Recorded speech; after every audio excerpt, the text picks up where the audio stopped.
चुलीवरचं झणझणीत गावरान चिकन आज मी तुम्हाला करून दाखवणार आहे. अचानक गावाला जाण्याचा बेत ठरल्यामुळं रेडीमेड मसाला वापरून झटपट चिकन रस्सा आणि चिकन फ्राय आज आपण बनवूयात. 2 गावरान कोंबड्यांचं 1.5 किलो चिकन निघालेलं आहे. चिकन स्वच्छ धुवून घेऊया आणि 2 चमचे हळद, 2 चमचे मीठ घालून चिकनला व्यवस्थित लावून घेऊया आणि चिकन कमीत कमी अर्धा तास तरी मॅरिनेट करायला ठेवूया.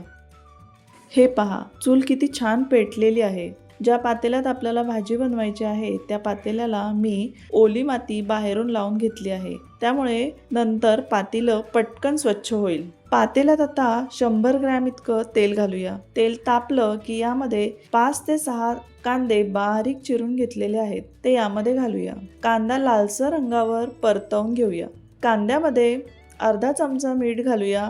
छोटा अर्धा चमचा हळद घालूया.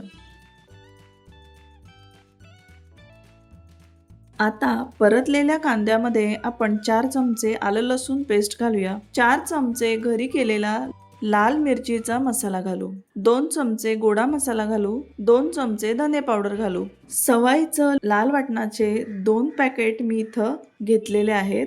तिखट तुम्ही आवडीप्रमाणे कमी जास्त करू शकता. सर्व मसाले अर्धा मिनिट आपण परतवून घेऊया आणि मसाल्यांमध्ये मॅरिनेट केलेलं चिकन घालूया.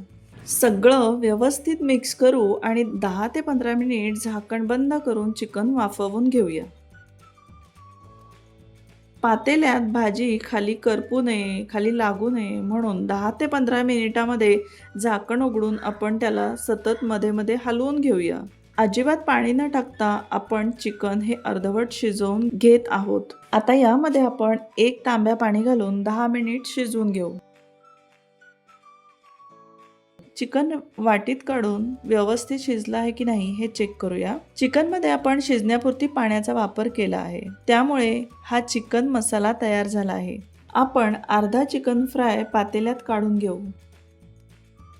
हे पहा, गरमागरम चिकन फ्राय तयार आहे. आता पातेल्यामध्ये जे अर्धा चिकन फ्राय उरलेलं आहे यामध्ये आपण आणखी 1 तांब्या गरम पाणी घालूया. तुमच्या आवडीप्रमाणे तुम्ही रस्सा किती घट्ट आणि किती पातळ पाहिजे त्याच्याप्रमाणे पाण्याचं प्रमाण कमी जास्त करू शकता आणि 5 ते 10 मिनिट झाकण बंद करून शिजवून घेऊ. हे पहा, गरमागरम चिकन रस्सा आणि चिकन फ्राय खूप सोप्या पद्धतीने झटपट तयार आहे. अशा पद्धतीने करून पहा आणि खाऊन बघा. आवडेल तुम्हाला अशी गावरान कोंबडीची रेसिपी.